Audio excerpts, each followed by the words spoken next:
बन जाए तो मैं जानता हूँ जंतर मंतर और तुम्हारा संसद भवन चौक हो जाएगा। और चौक होने का मतलब ये है कि आपकी जो सरकार जो बैठी है केंद्र में, वो फिर आपके उस पर अमल करने का प्रयास करेगी। जो राजनेता बैठे हुए हैं वो आपकी बात को सुनेंगे और उसे अनुप्रेरणा की ओर ले जाने का प्रयास करेंगे। अभी हम बात करते हैं कमिश्नर के माध्यम से हम डाल दें, हमें एक वकील भी करना पड़ेगा पर्सनल, प्रत्येक व्यक्ति को करना पड़ेगा। वकील की फीस भी देनी पड़ेगी। 10,000 मांगता है, 20,000 मांगता है, कितना ही मांग सकता है आपसे वो। क्या हर आदमी डाल सकता है फीस? नहीं डाल पाएगा। नहीं डाल पाएगा। ये कौन है यार, हर आदमी की छोड़ देगा। आप 25% भी डाल देना तो आप बहुत समझना। आप 25% आदमी है उसमें। अभी आपकी 5,000 की पॉलिसी है और आपको 5,000 लेने हैं, 10,000 लेना है आपको, और 10,000 वो वकील मांग रहा है। केस डालने का क्या मतलब औचित्य रहा आपका? आप ऑलरेडी पीछे हट जाएंगे, वो पैसा सरकार के खाते में पड़ा रहेगा, सरकार उसका लाभ उठाएगी। तो मेरा कहने का तात्पर्य यह है, अभी आप सब लोगों के विचारों से बात निकल के आई है कि जनमत यदि अपने पास है और हमें चक्का जाम करने की हमें यथास्थिति कैसे बन सकती है, तो उसमें मैं अपने मेरे विचार हैं, अपने भी अपना दे सकते हैं कि प्रत्येक जिले में तहसीलों पे पदाधिकारी बनाए जाएं और उन पदाधिकारियों को जिम्मेवारी दी जाए। जैसे मान ली तहसील का अध्यक्ष है कि भाई तुम अपने क्षेत्रों में प्रत्येक कंपनियों के व्यक्तियों को आप सदस्य बनाइए, चाहे वो 100 से बने, 500 से बने, 1100 से बने, यानी जितनी उसकी क्षमता है। लेकिन वो प्रेम की भाषा वहाँ चलनी चाहिए जो अभी बात आ रही थी। तो हम जब उनको बनाएंगे तो दो चीज़ें होंगी, संगठन के लिए पैसा भी आएगा और वो व्यक्ति आपसे टच भी होगा। और उनको बस एक ही निवेदन करना कि आप जीवन में एक बार हमारा साथ दे दो और आपको फला तारीख को, यानी अभी जब घोषित हो जाएगी, जीवन में एक बार, चाहे वो निवेशक हो, चाहे वो एजेंट हो, सारे लोग उस दिन वहां उपस्थित हो जाएं, अपनी उपस्थिति दर्ज कराएं, केवल जीवन में एक बार। 42 करोड़ का 1% कितना हो गया? 42 लाख। सर जी कितना हो गया? 42 लाख। यदि 42 लाख वहां अगर दिखाई दे गए 1%, मैं 1% की बात कर रहा हूँ, केवल 1%। वैसे आपका आधा % भी होगा ना तब भी चलेगा, लेकिन 1% भी उपस्थिति हम लोगों के माध्यम से हो गई। लेकिन हमको जगाना होगा। अभी जैसे आपकी बताई कि केबीसीएल के मेरे इतने आदमी और इतना मैंने, तो उन निवेशकों को आपका प्रभाव नहीं पड़ रहा है, मैं मानता हूं। आप लिस्ट बनाइए, उनका मोबाइल नंबर लिखिए, कंपनी का नाम लिखिए और एक अपोजिट व्यक्ति को दीजिए। जैसे आपकी बात नहीं मानना, आप मुझे दीजिए, मैं उनको फोन से डील करूंगा। आप इनको दीजिए, फोन से डील करेंगे। 10 हैं, 10 में से 5 तो आपको सेटिस्फाई हो जाएंगे, ये पक्का मान जी। भीड़ बढ़ने का तरीका आपका, यानी उसको सदस्य बनाओ, 100 रुपये से बनाओ, चाहे 500 से बनाओ, चाहे आजीवन बनाओ, जिससे कि संगठन भी बड़ा होगा और आपकी संख्या बल भी बढ़ेगा। जब कोई कार्यक्रम होगा तो आप फोन करेंगे तो आपके यहाँ आएगा। तो ये प्रेम की भाषा में बढ़ानी है और आप उनको गरीब अमीर को गले लगाना है।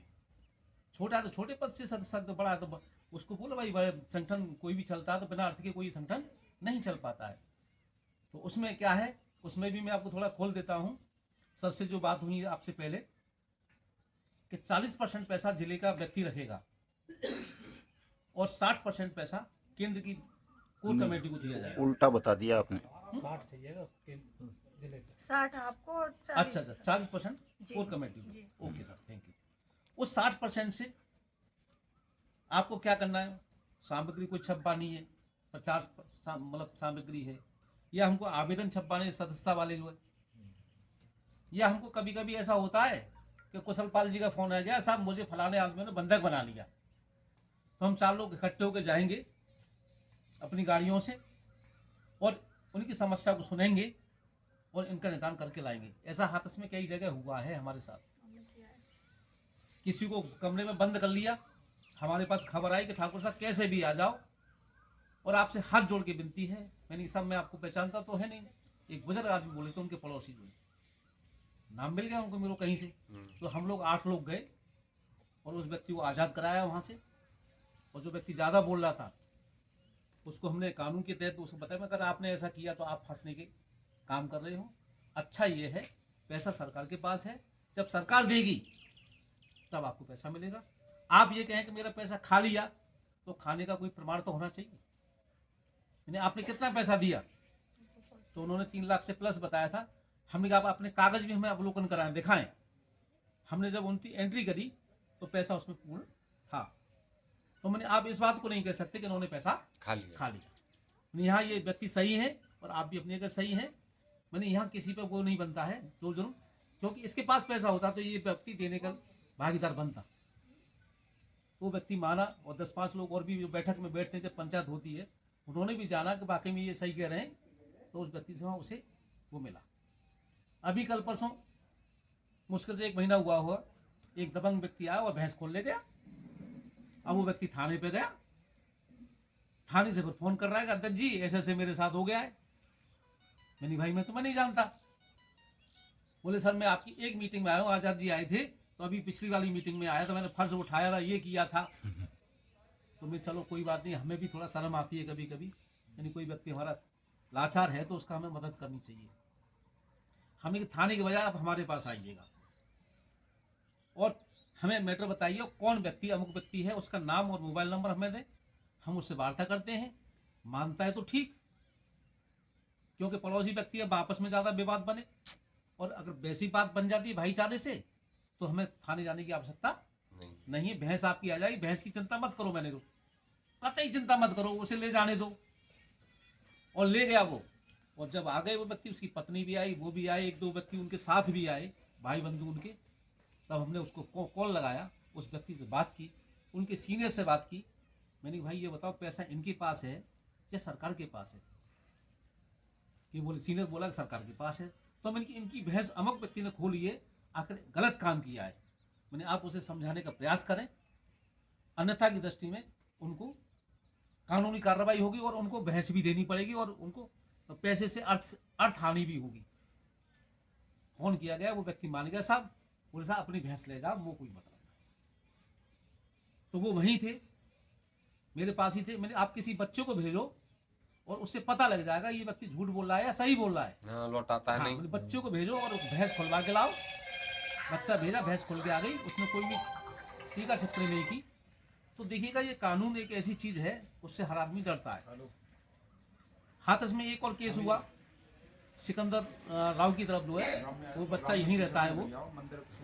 तो उसकी बहन की शादियां थी, 2 बहन की शादियां एक साथ थी। तो वहाँ ठाकुर समाज के लोगों ने कहा कि हम शादियों में विघ्न डालेंगे, आपकी भैंस वैंस भी खोल ले जाएंगे और उल्टा सीधा काम करेंगे। वो सर आजाद सर के पास आया बंदा, वो मेरे को नहीं जानता था। आजाद सर ने मेरा नंबर दिया, बोले हम ऐसा ऐसे बात है और आप उनसे मिलिएगा। तो मिला, बोले सर मैं उनसे मिला हूँ और उन्होंने मुझे बताया है और आप मेरी मदद करें। हमें कोई बात नहीं है, आप सर ने भेजा तो मदद तो करनी पड़ेगी। आज तक तुम मेरी हमारे संगठन में तो आई नहीं भाई। मैंने कायदा ये कहता है जब तुम ठगी भी रहते हो तो हमारे संगठन में आना चाहिए, तो पता भी होगा इस संगठन के बारे में। बोले नहीं सर मैं अब आया करूँगा। मैंने उसको ले जा करके एसपी के यहाँ एक आवेदन दिया और लिखा, उन्हें अमुक तारीख की शादी है, कार्ड भी दिया उनको। मेरे साथ कोई भी विघ्न बाधा नहीं आनी चाहिए। पैसा इन्होंने काम किया है किसी कंपनी में और पैसा इनके पास नहीं है, सरकार के पास केस चल रहा है, तो पैसा सरकार के माध्यम से मिलेगा।